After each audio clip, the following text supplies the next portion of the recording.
It's one of the best ways to get away from it all, enjoy the scenery and a good amount of fresh air.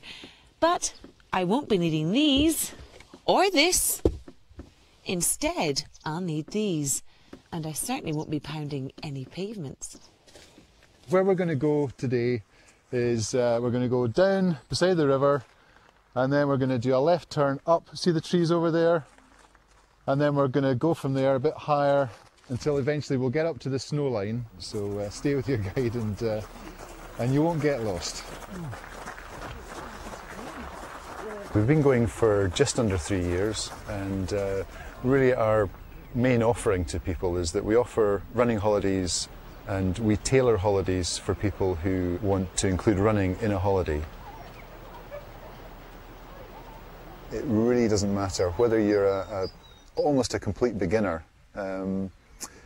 right through to, you know, we get some really pretty serious runners here, and everything in between.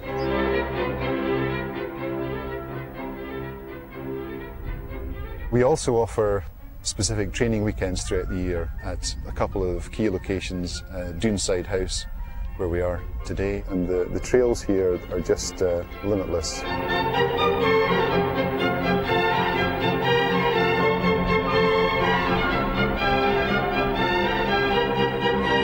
Stop now? Is that enough? No! What do you mean keep going? Are you kidding?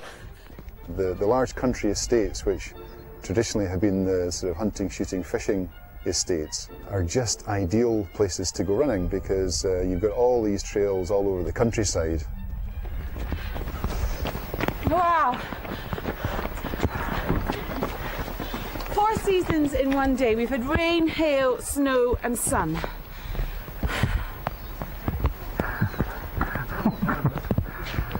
Okay, now I'm going to keep going. We live in the city, so, you know, you're pounding up and down pavements, you know, avoiding wheelie bins and things like this. So, you know, running through a bit of soft ground, it's fantastic sort of price to pay for, you know, joyous scenery and hills and breathtaking views and all that sort of thing. It's just another element to your running that you just don't get at home. It's very beautiful, and in fact I've arranged with Neil to bring my whole family up here in October, and we're going to stay in a place by Balmoral, and then they can all run around the hills. I think Scotland in general realises that its competitive advantage really is its scenery and it's the outdoor way of life really.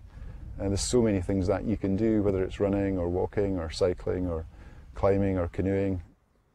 Despite this bedraggled mess, it was fun to run that 10k, and it's not just small groups who are enjoying running in the Scottish countryside.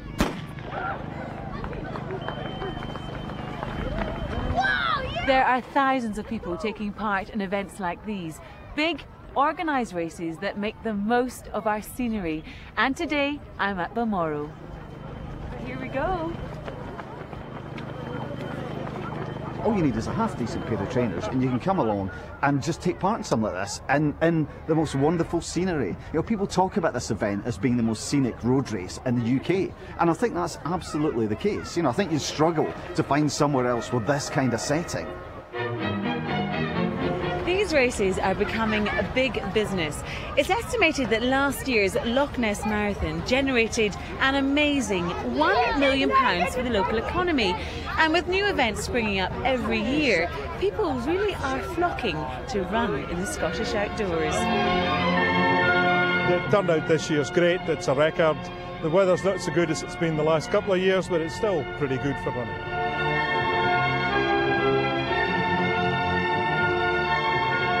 It's a great event, great location. The running is booming at the moment. There are over 3,800 people have entered today's events.